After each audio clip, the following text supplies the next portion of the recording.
আসসালামু আলাইকুম। আমি বিভিন্নভাবে জানতে পারলাম যে আমি কেন মিডিয়াতে অনুপস্থিত। এটা নিয়ে সোশ্যাল মিডিয়াতে বিশেষ করে বিভিন্ন জল্পনা কল্পনা হচ্ছে এবং কেউ কেউ এই ধরনের আজগুবি কথাও বলছেন যে আমি নাকি বিদেশে চলে যাচ্ছি। আমি সবাইকে আশ্বস্ত করতে চাই যে এই ধরনের কোনো পরিকল্পনা এমনকি চিন্তাও আমার মাথায় নাই, প্রশ্নই আসে না। আমি মনে করি এই ধরনের গুজব গুঞ্জন এবং আজগুবি বিভিন্ন তথ্য যারা ছড়াচ্ছেন, এটা হচ্ছে আজকে ছাত্র জনতার যে ঐতিহাসিক জুলাই বিপ্লবের মাধ্যমে আজকে যে জনগণের প্রত্যাশা সৃষ্টি হয়েছে সেটাকে বিভ্রান্ত করা এবং জনমনে অহেতুক প্রশ্ন সৃষ্টি করার একটা অসৎ উদ্দেশ্যে করা হচ্ছে। আপনারা কেউ বিভ্রান্ত হবেন না।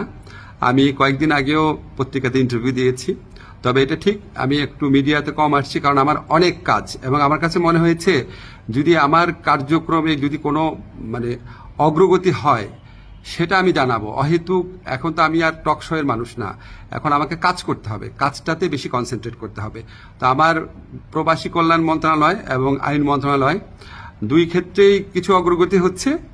অল্প কিছুদিনের মধ্যে আপনাদেরকে অগ্রগতিগুলো জানাবো। আর এই ধরনের গুজব গুঞ্জন যারা রটাচ্ছে তাদেরকে আমি অনুরোধ করব মিনিমাম ইনভেস্টিগেশন করে তারপর এগুলি বলেন, না হলে মানুষ তো আপনাদেরকে মিথ্যাবাদী ভাববে, ঠিক না? এগুলি করা উচিত না।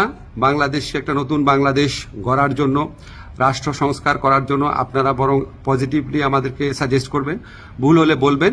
একদম সম্পূর্ণ আপনার আজগুবি, একদম অবিশ্বাস্য অকল্পনীয় তথ্য এগুলি দেওয়া তো কোনো মানে হয় না, এটা এক ধরনের চরিত্র হননও। তো এগুলি করা ঠিক না।